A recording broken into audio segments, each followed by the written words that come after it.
여러분, 세상에는 많은 재능을 가진 사람이 있지요. 특별히 우리 교회 안에서 말을 잘하는 은사를 가진 사람도 있고, 섬기기를 잘하는 사람도 있고, 가르치기를 잘하는 사람도 있습니다. 그러다 보니까 교회 안에는 목사, 장로, 권사, 집사, 성가대원, 찬양팀, 구역장, 다양한 직분과 역할들이 있게 되지요. 그런데 하나님께서 맡기신 이런 직분과 은사들 가운데 조금 다르다 할지라도 공통적으로 한 가지 중요한 요소가 있습니다. 다시 말하면 너희들에게 주신 은사와 그 재능 가운데에 사용하되 어떻게 사용해야 될 것인가라는 한 가지는 공통입니다. 충성을 해야 된다고 말씀하고 있습니다. 예수님께서 우리의 인생의 마지막을 평가하실 때에 네가 얼마나 유명했느냐, 얼마나 많은 업적을 남겼느냐를 묻지 않고 네가 얼마나 큰 일을 했느냐고 묻지 않으신다는 거예요. 주님은 크든 작든 착하고 충성된 종아 내가 잘하였도다라고 말씀하신다는 거예요. 이 말은 하나님은 우리의 성공만을 보시는 분이 아니고 우리의 결과의 신실함을 보시는 분이고 능력보다도 순종을 보시는 분이시다.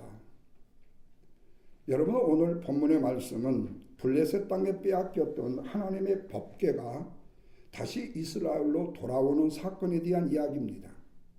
그런데 이 사건 속에서 하나님께서 참된 충성이 무엇인지를 보여주고 있습니다. 그래서 오늘 이 말씀을 통해서 하나님이 기뻐하시는 참된 충성이 무언가를 생각해 보려고 합니다. 먼저 충성은요, 하나님의 방법대로 가는 것이 충성입니다. 그러나 우리가 충성이라고 말하면 열심히 교회를 위하고 나라를 위하고 열심히 구제를 위하고 하는 일들을 충성으로 생각해요. 맞습니다. 그러나 하나님이 말씀하시는 충성은 조금 달라요. 단순히 우리의 인간적인 열심만을 충성이라고 말씀하시는 것이 아니라 네가 내 방법대로 하나님이 원하시는 방법대로 끌어가고 있느냐를 보신다는 거예요. 여러분, 이 사건을 이해하기 위해서는 사무엘상 4장의 말씀부터 봐야 되는데 이스라엘과 블레셋이 전쟁을 했는데요. 지금 이 이스라엘이 점점 패배가 짙어갑니다. 그러자 3절 말씀에 장로들이 모여서 의논을 하는데 4장 3절입니다. 뭐라고 그러는 거니? 우리 실로에 있는 여호와의 궤, 언약궤를 가져오자. 그러면 우리가 이길 것이라 그렇게 말해요. 자, 이들은 지금 실로에 있는 언약궤, 법궤를 가져오면 우리는 승리할 것이라고 생각을 해요. 그렇다면 이 말씀을 역으로 생각하면 이들이 하나님을 믿는 것이 아니라 실로에 있는 뭐를 믿는 거죠? 법궤를 믿고 있다는 겁니다. 여러분, 이것은 신앙이 아니라 뭐죠? 미신이라는 거죠. 더 문제는 뭐냐? 그들이 실로에 있는 법궤를 가져와서 전쟁에 사용하자고 했지만 그들이 그동안에 하나님을 향한 믿음에 대한 잘못된 회개를 하지 않았고 이 전쟁을 위해서 그들이 헌신적인 기도를 하지 않았고 자신들의 죄악을 돌이키지 않았다는 데 더 큰 문제입니다. 결국에 어떻게 됐을까요? 그 법궤마저도 빼앗기고 말았습니다. 하나님의 임재가 상징되고 있는 법궤가 이제는 블레셋 사람 원수의 손에 들어가고 만 것입니다. 이제 5장으로 넘어가요. 그런데 놀라운 일이 벌어집니다. 블레셋 사람들이 그 법궤를 그들이 뺏어 가지고 자기들이 섬기는 다곤의 신전에다가 그걸 갖다 두었어요.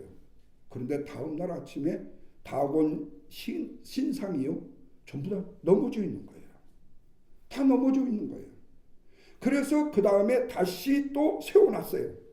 그랬더니 그 다음 날에는요, 손목이 부러지고요, 죄송한 표현이에요, 전라도 말로 모가지가 부러져 버렸어요.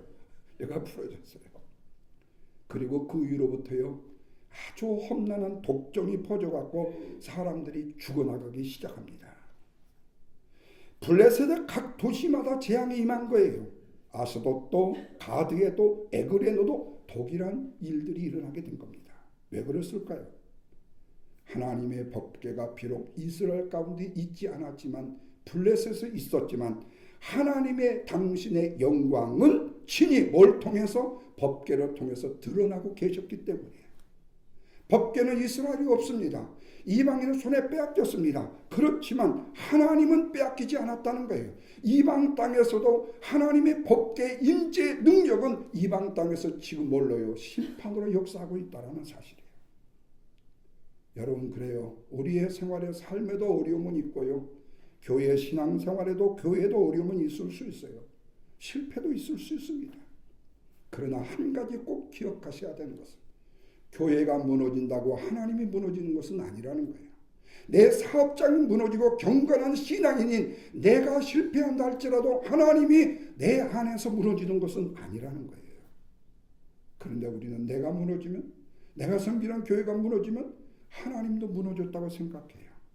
하나님의 영광은요, 인간의 실패 때문에 사라지거나 아니면 인간의 연약함 때문에 사라지는 것이 아니라 실패 가운데서도 연약함 가운데서도 하나님의 이름을 높이시는 것을 믿으시면 아멘 하시길 바랍니다. 그래요. 이렇게 하나님의 영광은요, 블레셋으로 지금 드러나고 있어요. 자, 7달이 지났습니다. 블레셋 사람들이요, 더 이상 견딜 수가 없는 거예요. 그래서 그들이 뺏어온 법궤를요, 다시 이스라엘로 보내기로 작정을 합니다. 그런데 문제가 생겼어요. 어떻게 돌려보내야 되는지 몰라요. 또 혹시라도 이 법궤를 잘못 돌려보내면 자기들이 또 무슨 재앙을 당할지를 몰라가지고, 그래서 그 쓸모도 없는 제사장들, 이방의 제사장들, 복수가들, 점수가들을 불렀습니다. 그랬더니 오늘 본문입니다. 3절 보십시오. 그들이 가로되 뭐라고 그래요? 이스라엘의 신의 괴너를 보내려거든 거저 보내지 말고 반드시 그에게 속건제를 드려야 할지니. 이게 좀 보다고는 괜찮아요. 폼은 좀 나요. 속건제를 드려야 한다. 그저 보내면 안 된다. 빈손으로 보내면 안 된다. 뭔가 A를 범절을 갖추는 것 같죠? 그런데 그들이 말하는 금독종 5과 금쥐 5을 만들어 법궤에다가 진짜 함께해서 보냅니다. 근데 여러분, 문제는 여기에 또 문제가 있어요. 이들이 하나님의 법궤를 이스라엘에 보내는데 자기들이 다곤 신을 섬기는, 이방 신을 섬기는 그들의 우상과 똑같이 섬기기도 있다는 사실이에요. 그러니까 여러분, 오늘 세상의 사람들이요, 불교 신자들이요, 다른 타종교를 믿는 사람이요, 예수 믿겠다고 교회로 왔는데 그들이 섬기는 방법들을 보니까요, 굉장히 미신적으로 섬기는 분들이 종종 있잖아요. 또 심지어 이런 분들도 계세요. 내가 비즈니스로 성공적으로 잘 이뤘어요. 엄청난 돈도 벌었어요. 명예도 있어요. 근데 교회에 오셔가지고 교회를 비즈니스 경영 방법의 철학을 거기다가 주입을 시키려고 목사에게 자꾸 이런 얘기 저런 얘기를 하시는 분이 있어요. 여러분, 교회와 비즈니스는 다르고 그들이 섬겼던 다곤신과 하나님이 이스라엘의 성령의 임재인 법궤는 다르다는 거예요. 여러분, 하나님이 금이 부족해서 그 금을 원하시겠습니까? 그 금을 좋아하시겠습니까? 시편 50편 13절에는 말해요. 내가 수소의 고기를 먹으며 염소의 피를 마시겠느냐? 하나님이 원하시는 것은 물질의 중심이 아니고 순종이고 거룩한 삶이고 정직한 마음이고 믿음이라고 말씀하고 있어요.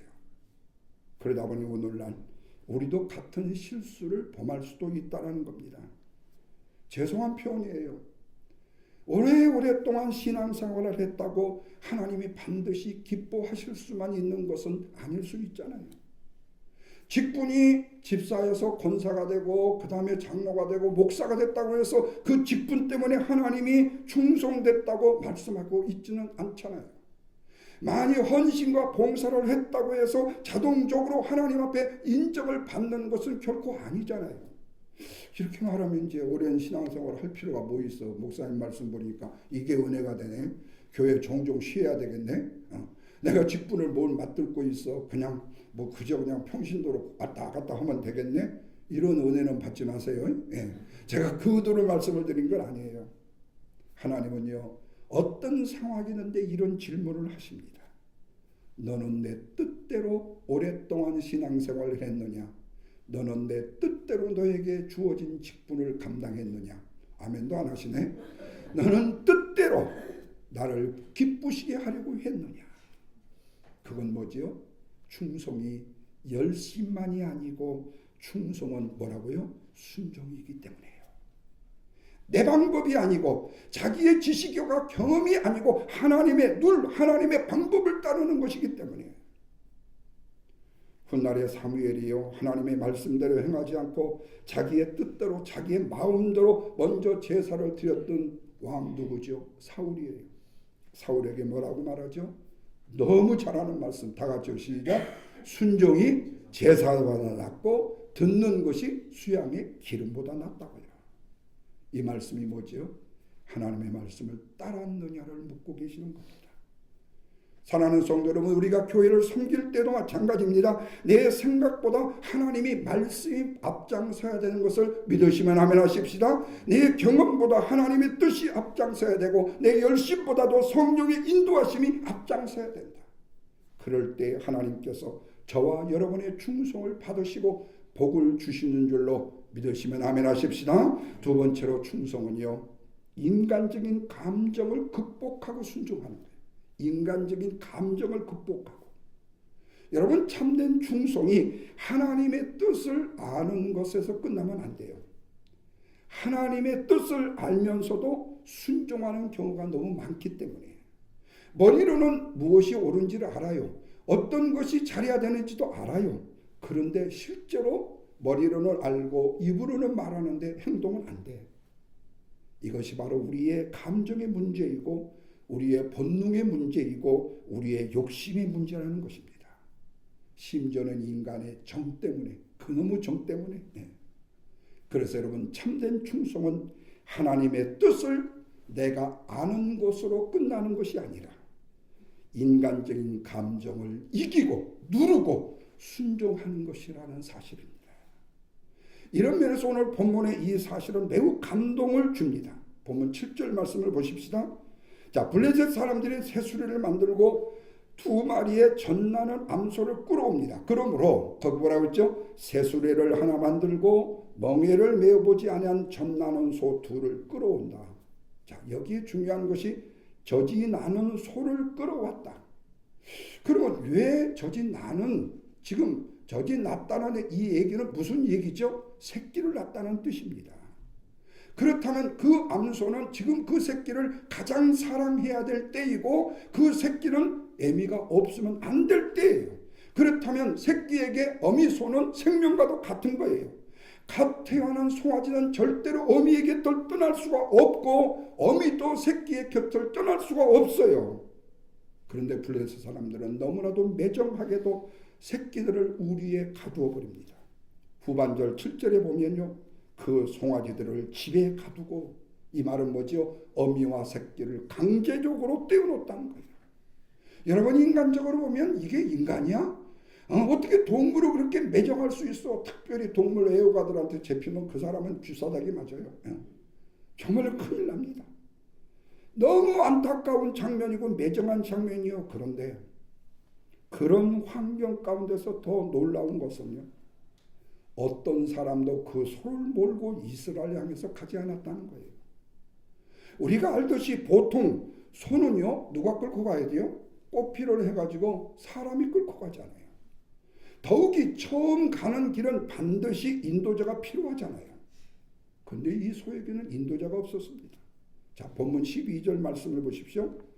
암소가 벳세메스로 바로 행하여 대로로 가며 갈 때에 울고 좌우로 치우치지 아니하였다. 여기 세 가지를 발견합니다. 첫째는 울면서 갔다. 두 번째는 바로 갔다. 세 번째는 끝까지 갔다.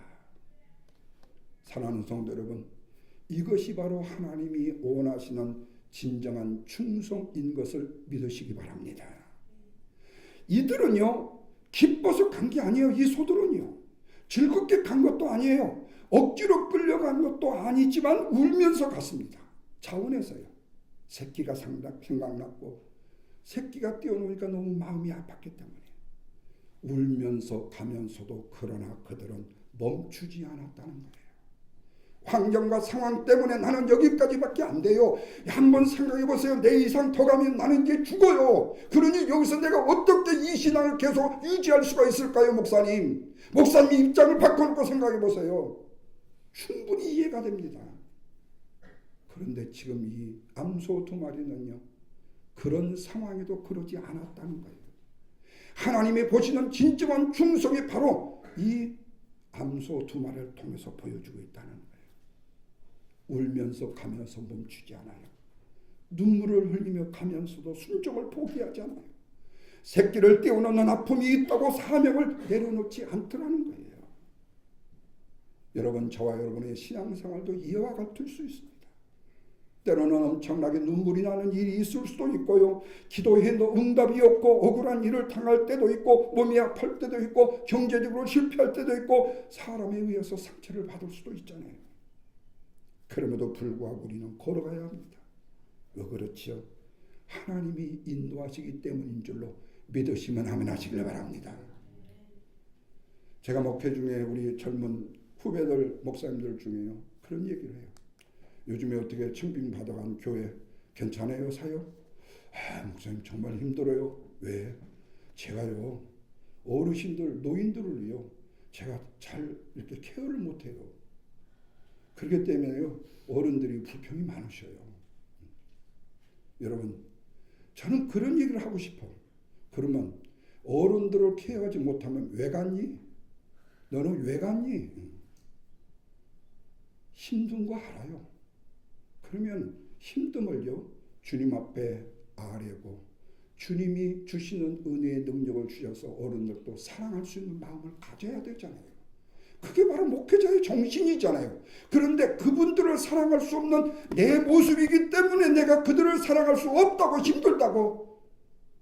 나는 그걸 보면서요, 너는 왜 목사가 됐니? 죄송한 표현이에요. 이러면 아이고, 목사님은 진짜 경건한 모양이에요. 또 이렇게 또 빈정대면서 얘기하면 제가 할 말이 없어요. 예.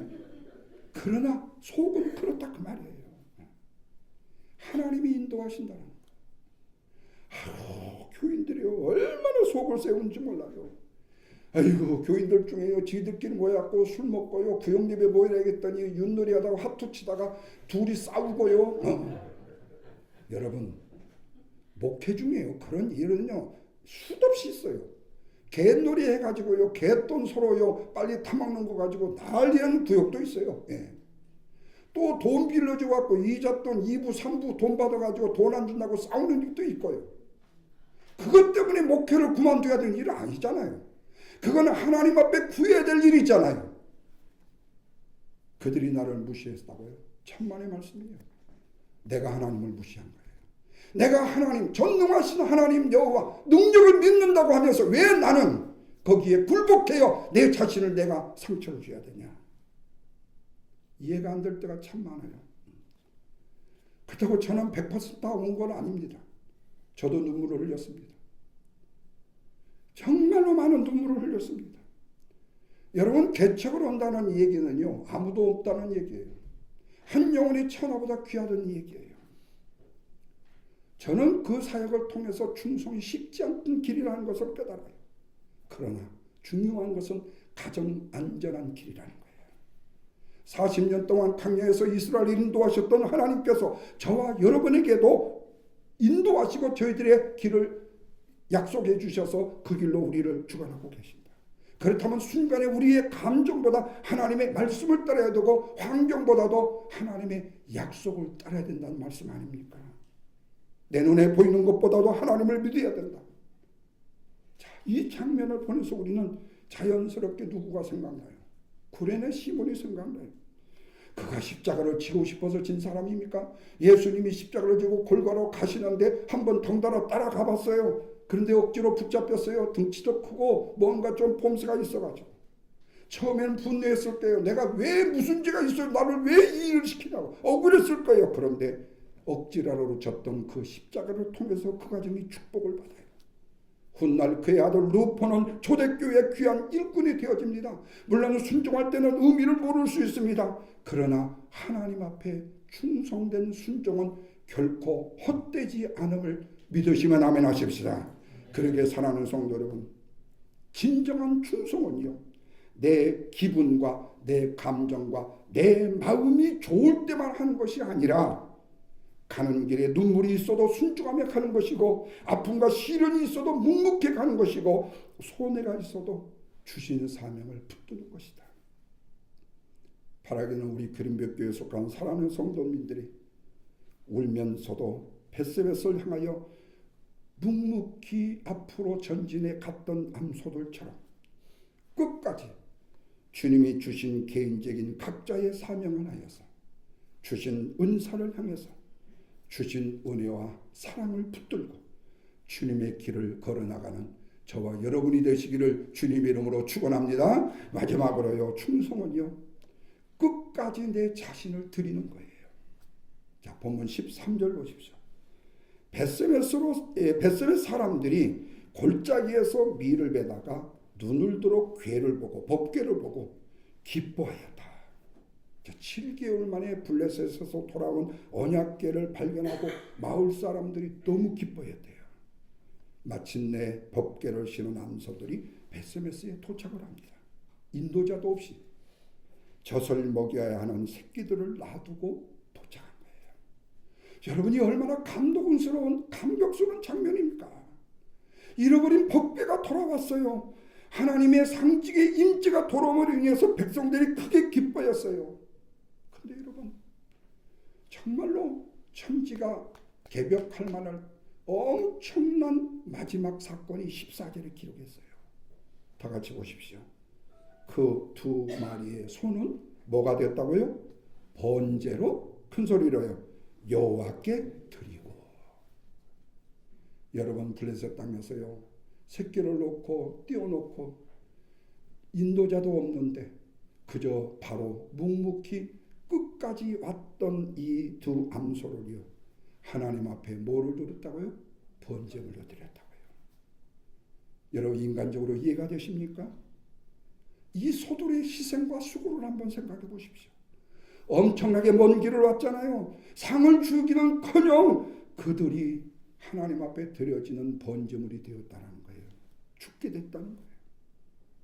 여러분, 여기에 바로 충성의 절정이 있는 것입니다. 자신을 끝까지 드리는 것. 여기서 하나님께서는 소를, 법궤를 운반하는 데만 사용하신 것이 아니라 마지막 순간에는 그 두 마리 암소까지 제물로, 하나님 앞에 번제물로 사용을 하셨다는 거예요. 그런데 중요한 것은 그 두 마리의 소의 이름이 아직까지도 저와 여러분도 모르고 성경에 기록이 없다는 거예요. 그 소의 영광을 구했다는 말이 없다는 거예요. 오직 하나님의 영광만 남겼어요. 법궤가 남았고 하나님의 임재가 남았다는 거예요. 여러분, 이것이 바로 예수님이 저와 여러분을 위해서 십자가에 죽으신 십자가의 원리인 것입니다. 예수님은 당신의 몸을, 마음을 끝까지 드렸어요. 사람에게 버림을 당하셨죠. 조롱을 당하셨죠. 침뱉음을 당하셨어요. 채찍을 맞으셨어요. 끝내는 피 한 방울, 물 한 방울 남김없이 다 흘려 순종하셨다는 거예요. 이를 빌보서 2장 8절은 죽기까지 복종하셨으니 곧 십자가의 죽으심이라고 말씀합니다. 예수님도 당신을 끝까지 드리는 충성으로 드렸다고 말씀하고 있어요. 사도 바울도 마찬가지입니다. 엄청난 수많은 고난과 환난을 당하고 매를 맞고 감옥에 갇혔고 돌에 맞아 죽을 뻔했잖아요. 그럼에도 마지막까지 복음 전함에 있어서 쉬지 않았어요. 그리고 디모데후서 4장 7절과 8절에서 이런 고백을 합니다. 나는 선한 싸움을 싸우고 나의 달려갈 길을 믿음으로 지켰으니. 끝까지 갔다고 그래요. 오늘 신앙생활하는 우리 성도님들 모습 가운데 저 자신을 포함해서요, 많은 사람들이요, 처음에는 뜨거워요. 열심과 충성을 다해요. 근데 시간이 지나면요, 식어져요. 인정받지 못하면 실망해요. 알아주지 않으면요, 시험에 들어요. 저보고 하는 얘기였죠. 혹시 성도님들이 목사님 새벽기도 시작했는데 나이 70 넘어가지고 맨날 새벽기도 지쳐서 하겠어? 언제까지 하는 거 두고 보자. 이런 분은 한 분도 안 계신 줄 제가 알아요. 근데 여러분, 참 중요한 게 그거예요. 우리는 언젠가 어디까지의 끝은 봐야 돼요. 할 때까지 해봐야 돼요. 해보지도 않고 나는 거기에 그냥 주저앉으면 안 돼요. 저는 공수부대 잠깐 갔다가 조퇴하고 나온 사람인데요. 공수부대의 슬로건이 뭔 줄 아세요? 혹시 아세요? 안 되면 되게 하라요. 안 되면 되게 하라. 또 하나 뭔지 아세요? 일기당천. 한 사람이 1000명 북한군을 쳐부순다. 제가 지금 그런 마음으로 지금 있잖아요. 예. 그 정신을 가지고. 저 독립심 없습니다. 엄청 부릅니다. 죽인다고 하면요, 밤 잠을 못 잡니다. 근데 엄청 강한 것 같지요? 아니요. 주님 백 아니면요, 저는요, 하루아침에 무너져요. 그래서 주님이 백을 안 주시면 우리 집사람한테 벌벌벌벌 기잖아요. 예. 예. 누구도 마찬가지예요. 예. 참된 충성은요, 사람을 바라보지 않습니다. 하나님만 바라봅니다. 사람의 박수보다도 하나님의 칭찬을 기다리고 사람의 상금보다도 하늘의 상금을 사모해요. 여기서 꼭 우리가 한 가지 기억해야 될 것은 사람은 충성된 자를 잊을 수 있어요. 그러나 하나님은 충성된 자를 잊지 않으신다는 사실을 기억하시기 바랍니다. 교회를 위해서 충성, 헌신, 모든 것을 다한 사람은 교회가 기억하지 못할 수도 있어요. 사람도 기억하지 못할 수도 있어요. 그러나 하나님은 반드시 기억하신다는 사실을 믿으시기 바랍니다. 어린 생명을 위해서 눈물로 기도하며 그들을 지도했던 교사들의 수고를 잊지 않고요. 새벽마다 눈물을 흘려 중보의 기도를 드리는 성도들의 눈물의 기도를 기억하시고요. 교회를 위해서 헌신과 수고와 아름다운 눈물도 기억하신다는 거예요. 소자에게 물 한 그릇 대접한 것도 기다리신다는 기억하신다는 주님 말씀이죠. 마지막 날에 주님이 착하고 충성된 종아 참 잘했다. 우리의 마지막 삶에는요, 세상과 나는 간 곳 없고 누가 보여요? 오직 구속한 주만 보이도다. 이것이 나의 간증이요, 이것이 나의 뭐요? 증표예요. 바로 세상과 나는 간 곳 없어요. 오직 구속의 주만 보이면 돼요. 하나님의 영광을 받으셔요. 우리는 주님 앞에서 영원한 상급과 영광을 누리게 될 것입니다. 이런 충성된 성도 여러분들이 되시기를 주님 이름으로 축원을 드립니다. 사랑하는 성도 여러분, 결론입니다. 참된 충성의 세 가지. 충성은 하나님의 뜻대로 하나님의 말씀대로 섬기는 것이고, 두 번째, 충성은 인간의 감정과 본능을 극복하고 순종하고 충성하는 것이고, 세 번째는 자신을 끝까지 드리는 희생의 삶이 진정한 순종의 충성이다. 이런 면에서 오늘 본문에 기록되고 있는 암소들은요, 새끼를 그리워하면서 울었잖아요. 벳세메스를 향한 걸음을 걸으나 멈추지 않았잖아요. 끝내는 자신들의 몸을 희생의 제물로, 번제물로 드렸잖아요. 저와 여러분의 신앙에도요, 눈물이 있어도 길을 가고요, 손해가 있어도 맡겨진 사명을 감당하고요, 알아주는 사람이 없어도 하나님만 바라보며 가야 되는 성도라는 사실을 믿으시기 바랍니다. 그리하면 마지막 날에 비록 저와 여러분의 이름은 사라진다 할지라도 하나님을 위하여 드리는 충성은 내버려요. 결코 사라지지 않는다는 사실. 무엇보다도 주님께서 주님 품에 안겼을 때 사랑하는 아무개야, 잘하였도다. 착하고 충성된 아무개야. 말씀하실 때 저와 여러분의 삶의 눈물과 아픔과 시련과 고통과 절망과 포기가 하나님의 영광으로 바뀌어야 된다는 사실을 믿으시기를 주님의 이름으로 축원합니다.